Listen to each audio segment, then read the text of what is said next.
So what is the importance of works in Messianic Judaism? This is really one of our key questions, and in my experience, it's proven to be one of the most contentious. And when people ask me about works or acts of the law, I like to take them to Matthew chapter 5, verse 14. And I want you to kind of track with me today. So it says, "You are the light of the world, or Shel Olam. A city on a hill cannot be hidden." These are some incredibly important words for understanding the rest of the sermon. And I feel like Messianic Judaism has really kind of glossed over this. So what's he saying? By calling the people who are listening to him the light of the world, he is alluding to Messianic Jewish prophecy. You see, he's not talking to just a bunch of Sunday Christians, he's talking to Messianic Jews. Understand, he's in Judea, he's talking to Jews who observe Torah. And he tells them, these Jews who are listening to him, you are the light of the world. A city on a hill cannot be hidden.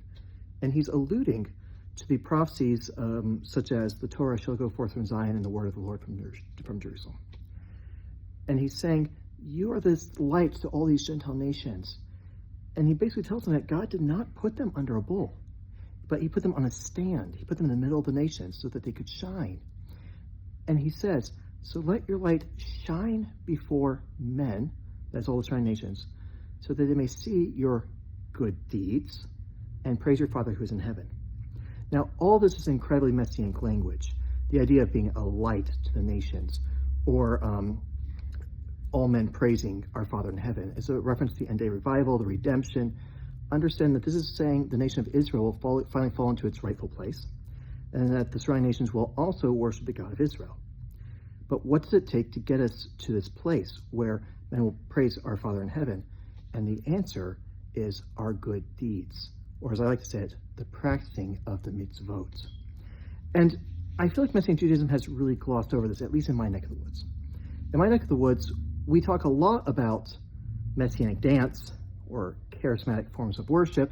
We talk a lot about stars and constellations and end-time prophecies, things that the Messiah never spoke of, never alluded to.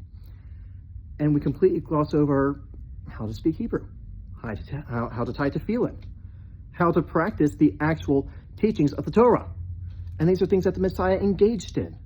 In the very next verses, he says, do not think I've come to abolish the Torah or the prophets.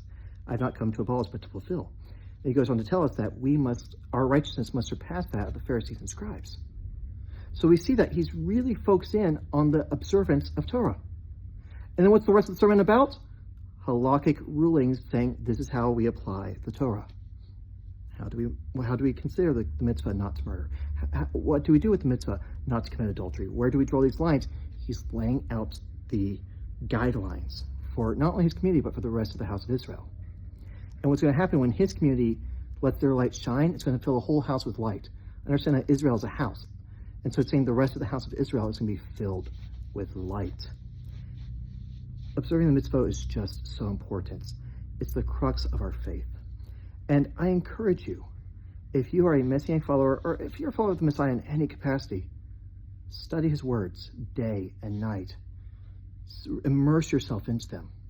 Because in our observance of his commandments, we are going to find not only the redemption of Israel, but the redemption of the whole earth.